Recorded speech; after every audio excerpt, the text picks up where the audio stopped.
একটা মুরগি তার বাচ্চা নিয়ে যখন বেরোয়, সেই বাচ্চাগুলো মা পা পা দিয়ে ছাড়িয়ে ছাড়িয়ে দেয় মাটি, বাচ্চাগুলো পোকামাকড়গুলো খায়। এবং যখনই একটা ডালের মধ্যে দেখে কাক এসে বসেছে, তখনই ও এমন একটা ডাক দেয় ওদের ভাষায়, ডাক দিয়ে পাখা পাখা দুটোকে তুলে ধরে, আর বাচ্চাগুলো এসে সব ওই ডানার মধ্যে বসে এবং মা ঢেকে রাখে। এইভাবে তার বাচ্চাগুলোকে রক্ষা করে।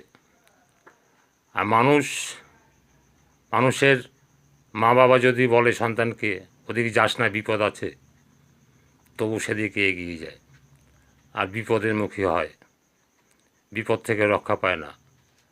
একটা মুরগির বাচ্চাও মায়ের কথা শোনে, কিন্তু মানুষের মধ্যে সেই শ্রদ্ধাবোধ নেই, সেই ভালোবাসা নেই, শুনতে চায় না মা বাবার কথা, তাই তাদের বিপদ ঘনিয়ে আসে।